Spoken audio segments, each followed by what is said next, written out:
Bille, and I will be your child's first grade teacher this year. I'm super excited just for the year ahead.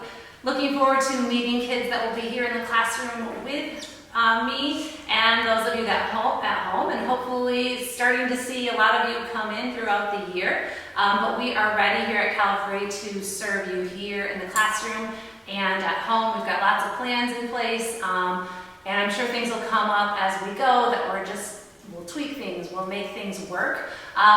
You'll see a view of the classroom in a bit, but we're definitely social distance. We have hand sanitizer all over. I will be wearing a mask in the classroom, just like the kids will be.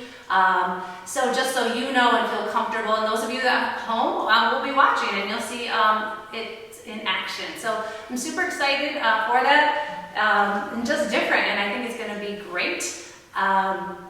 A little bit about myself. I went to Trinity Christian College 20 years ago now. This is my 15th year teaching. I took a little break in there and stayed at home with my own kids for a little bit.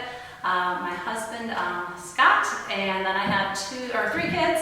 My son, Trot, is 15. I have a daughter, Adri, that is 14, and a daughter, Bree, that's 11. So, just a little bit about me. I love teaching. I love the first graders, and I'm just excited to meet them all. I'd like to start with just our daily routines in here. The kids this year will come in with their backpacks instead of going out to the hooks. They'll just bring them all in here, place them on the back of their desk. Their lunchbox can stay right in there. They will have their own water bottles, so that would be a good thing to make sure every day to remember their water bottle, especially having that little pack on the side where those water bottles fit would be great. We do have snack time every morning. I encourage the kids to always pick a healthy thing out of their lunch for snack time. We usually do that around probably 9:45 each morning, just so you know they'll be eating then. Just a real quick look at our day. It differs obviously depending on when we go to gym, we won't be going, they'll be coming to us. The gym, music, art, computers, all of those teachers will actually be coming in the room. So we will not be going in and out of the classroom a lot. But depending on our schedule, that way the day changes, and I will kind of keep you up to date on where, especially if you're at home, when you need to be with us live here. But we start out our morning with devotions and prayer. I like to have a little morning meeting. We have a little calendar time, lots of things, a lot of math things that we do, and a lot of language things that we cover over there. In the morning, we also typically cover our phonics, language, handwriting, and math. I usually get those in the morning. We eat lunch at 11:40 every day, or 11:20, and then go outside for 20 minutes from 11:40 to 12. When we come in, of course, I know we're going to be hand sanitizing, washing hands, getting ready. I know I have some breaks this year right after lunch, so whether it's library or computer, whatever it is, the kids will go on to there. A lot of the afternoon we spend with our reading groups, so with smaller numbers in the class, I'll be able to meet with a couple at a time. Those of you at home, we have a plan of how we're going to be able to read with them as well, and seat work. When I'm doing reading groups, the other kids are in their desks doing their seat work. So we'll work out ways of how that works so that I can work with each child. Then we do have, what else? I get Bible in there typically. Of course, the schedule is subject to change depending on when everything happens. We do have a second afternoon recess, so they go outside again, and then when we come in, we typically get to science, health, history, and anything else that I have to maybe catch up on during the day. And then, of course, just as a reminder, first grade does dismiss earlier this year. I believe 2:45 is the set, and they go out the north doors, the opposite parking lot of where you would normally. Just so you know, that's where we would be bringing them at the end of the day. Like I said, just as a reminder, and I will get the homebound kids, I will get a more specific time schedule of when you need to be live, but pretty much anytime I'm in the classroom, you're going to be tuned in and doing what we're doing. I believe that only lunch, you won't, recess, and then some of the specials. Writing, I believe you will be here with me. So just so you know, and I'll make that clear for everybody. We are going to be using Google Classroom. Google Meets will be our form of you seeing me each day, and more details will be coming out with that on just everything that you have to do to get in with us and all those things that you have to do. So, and I'm always here for questions and concerns. Anything that you need, I will be here. I want to show you just some things, other ways of communicating. Every child, those of you that obviously will be in person, this is just our home and back folder. It's great. It has, so this is the calendar. Those are those kids that are here. This is a behavior calendar that at the end of the day, we kind of see, okay, how are you doing? This goes home and back every day. And I always ask that parents just initial each day. So just a little, your initial in the square. But what's nice about this folder is that one side says return to school and the other one is keep at home. So just very, tells you what I want. Either it has to come back or you can empty it and keep it at home. Another way we communicate the Friday folder is going to be a green folder. I believe it's on the supply list, so it's something that will be coming in. And every Friday, all the work that they've done has been graded. It'll go back. The one thing I like to everybody know on this side, and I'll have a label on this as well, if there's anything that has to be fixed or redone, it will be in this side. And I expect that it'll be fixed over the weekend and come back. Everything else, all your other papers, keep them at home. And I know the homebound students, I believe every Friday, Calvary has set that will be your day to come pick up and drop off. So I can get their work and you can get the next week's work. I do have, my plan is to have Star of the Week.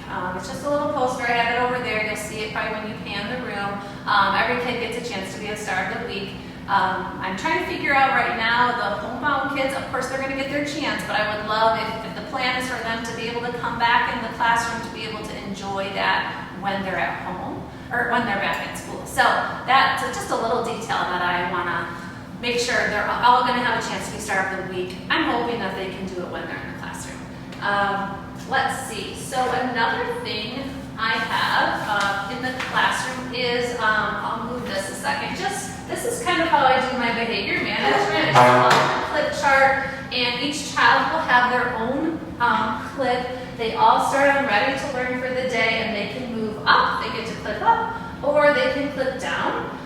So think about it as just kind of that warning. I tell them, and I typically will give kids verbal warnings. It's not usually automatic. I think I give a lot of grace, maybe too much, but maybe it's a warning first, but at some point it's like, okay, think about it. So that's their point to be like, okay, I gotta stop, whatever. So there's not really a consequence as far as it's just a warning. When it gets down to teacher's choice, that's when you would see a mark on their calendar come home, whether it's just talking too much, or a lot of times that ends up being what it is, just talking. And I always like to tell parents, as far as talking, if it's to the point of talking and they're getting a calendar mark, it's a lot of talking and it's talking over me and it's disrespectful. So I don't want you just, because I've had, it's not just like, oh, my child is talkative. If it gets to that point, it's excessive and it's distracting. So I do like to make sure it's not like, oh, it's just a little bit talking. If it's getting to the calendar, it's a lot. So that's just a way of me communicating. And if there's other things that come up that are bigger, I might be sending an email or getting on the phone with you. It obviously goes down to parent contact as well. That would be, just like I said, that would be probably, I'll be having a conversation with you. So that's my classroom management. I'll be attaching that in and putting it in, I think, Google Classroom at some point, just so you have the actual details of that. Same for, let's see, even for homework. Homework is expected to be done. There are consequences for it not being done. So just being on top of all that. And just so you know, the homebound kids are expected to follow our same rules. Just listening carefully, following directions. If they have a question, they're going to have to raise their hand. I'm expecting to see them sitting behind the screen, not running around or up and down, or if they're gone, I need to know if they needed a break, a bathroom break or something like that. So it's going to be interesting, and I know it's probably going to be challenging, definitely for little ones, but they're expected do to follow what we're doing in here, just so you know that. Accelerated reading. So I know these kids, coming from kindergarten missed the last portion of school, so I don't know how many of them have done accelerated reading, but we definitely get into that. Our first quarter is all practice, so they have to get 1 point. Most of the books are worth a half a point. So if they take a test and get 100%, they've got their half point, and they can do another one and get their point. So first quarter is just us learning how do we do accelerated reader. This year it's right in my classroom, so they won't have to go to the library. They will take a test when they're ready. I always have a little slip. This will always be in the little pocket of the book, and this just tells me once you've signed it that your child is ready to test. Because sometimes kids will tell me they're ready to test, and they're not really, so that's why I rely on you telling me, yes, they're ready to test. You will get a printout of how they do as well. So we really practice first quarter. Once we get to the second, third, and fourth quarter, it's part of the grade. They have to get 2 points second and third quarter, 2.5 points fourth quarter. So it's just one thing I like telling. I have a little printout here. This will also be something attached that you get. My main thing is making sure you make sure your child, I suggest reading the book 3 times, and you being there with them, whether they're reading it out loud to you or to someone else. Ask questions afterwards, some comprehension questions, so that when they get to the computer, they'll know it's a multiple choice. I mean, they have to log into the computer, they have to do all this, so just that's a big learning curve that they're gonna have to do. But then they have to read what the question is, and then it's typically multiple choice. So just taking your time and making sure that they're ready to test. So this is super helpful, and this is something I will attach for you as well, so that you have all the details that you need. Let's see. Oh, the homebound. You guys will also be required to do accelerated reading. Right now, our plan is to use Epic Books. It's something we used last year, and it worked really well. So I will definitely be giving more details about how you do that. And then I know they have a system. The kids in the spring were still able to test and get their points. You just have to sign in, and I'm sure Mrs. Morgan will probably be giving us more details about how do you do all that from home. But there's a website that you would get in. Another option for books for homebound kids is the public library. Just finding those accelerated reading books. But I want to make sure I let you know what levels your child needs to be at as well. So there's a lot to it, but I'm here to help you and get your questions answered.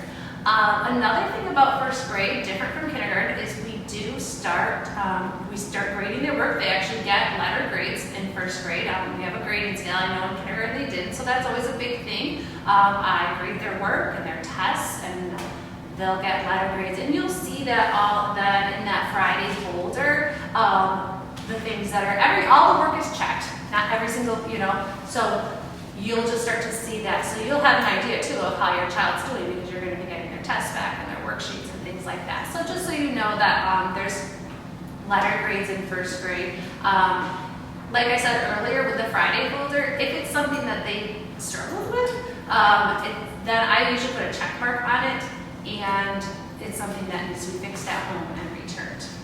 I would like to go into our curriculum. So I'm just going to show you what they look like, especially for those of you that are home, so you kind of know. This is what our Bible workbook looks like, and my plan is to send this home with the kids. Now, of course, anything I send home needs to come back. Hopefully the kids will be coming back. That's what I can't wait for. So this is what the Bible workbook looks like, and this is something that they would rip the pages out, because they're going to be doing it. Those of you that are home in the classroom, we rip these pages out and do those. We also do Bible memory.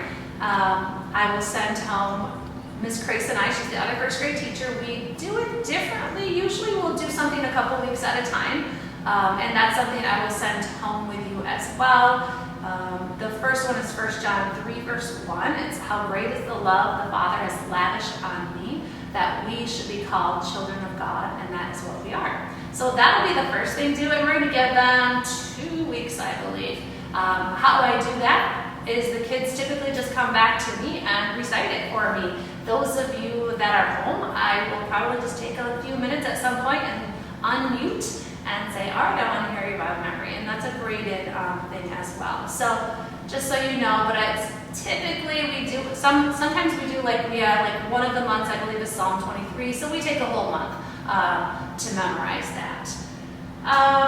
Let's see, reading and phonics. So I talked a little bit about reading groups. We have readers, the kids at home will make sure we're doing that, and I'm going to be hearing them read as well.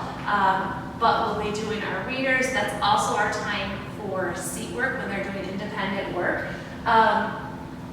We have a couple things like I want to show. So the language and letters and sounds are worksheets that you're going to see, especially those of you at home. You're going to have to really kind of pay attention to which pages I'm assigning. It's really small. This is just the cover, so you're not going to see this page, but it's really small in the corner. It'll tell you if it's a letters and sounds page or if it's a font or a language page. So just so you kind of have an idea of that, that's something that, this will be one of these we always do every day, whether it's letters and sounds or language, we always include one of those in our seat work time. We have a really, at Calvary we use a backup, which is a very phonetic-based program, so we do tons of phonics. You'll see when whether they're here or at home, we do all kinds of sounds and special sounds and charts. It's just a daily part of what we do, and that definitely helps. We have great readers. Calvary's always been known for that, just really good, strong readers. And I think that's based on how well, how we're doing the sounds already in first grade and kindergarten. Let's see, math. This is what the math book looks like. Those of you that are at home, again, probably be sending this book home. We typically, I will want you to have your child or you rip out the pages that are needed in class. We do it in class. They learn how to rip the book pages out. And each math lesson, for the most part, is usually 3 pages every day. So just so you know, this is what math looks like, and you don't have to keep the pages in at home. You're obviously just, or those of you in class will just be seeing this stuff come home. And for math, I do one thing I like. I know on the supply list is flashcards. We like flashcards in the classroom, but I also want flashcards at home. That's often something that we will require even for homework. To touch base on homework, to get off a little track a minute. We do homework, we probably won't start it till October, but we do homework Mondays. On Monday nights, it's usually a worksheet. Tuesday nights is spelling, so which is one of the books I'll be going through next. They will start getting spelling lists. I think about October is when we'll get into our curriculum where we need to be for spelling. So they'll get a list every week, and you'll get that home. And Tuesday night homework is writing the list and getting prepared for the test, because Wednesdays are always spelling test days. But again, I will let all of you know, usually through email is my best way just of telling you, what to look for that coming week. And then, so Monday, Tuesday, and then Thursday I'll typically do homework, but that is usually more of not a worksheet based, not spelling. I'll say do your flashcards, read for 15 minutes, study your Bible memory. So usually not something that has to be returned. Oftentimes, once we get into tests that kids have to study for, like science and Bible and history, you will be getting review pages home for that. So that is also something that can be part of homework, just so you know. Let's see, my next one, handwriting. So we can work on handwriting every day. Those in the class, it's just going to be in their desk, and we take it in and out, and we work on it. Those of you at home, I'll definitely be sending this home with them. I also check, handwriting is a grade that I record. It's very important, and we work on it. We work really hard on holding the pencil right and forming the letters right. And so there is a handwriting grade. I also will take handwriting grades just sometimes from the work that they give me during seat work time and things like that. I don't have any materials to show you, but this year, for the first year, Mrs. Moon is actually going to be teaching the class writing. So she'll be coming in the classroom, and she's going to provide a journal. So they will have a journal that they use for writing. So those of you at home, you will get that journal. Everyone in class, and that is one of the ones that you have to stay tuned in for writing. So just plan on making sure you're here for that. We also go through health and history, social studies. Health is first quarter, history is second. So just so you know, those are some of the things that we do and learn. And science. So here's our science book. The kids love it. It's a great curriculum. So many fun things in here. We keep the books. The kids in the class will obviously have their book, and I will be sending these home as well for the kids at home.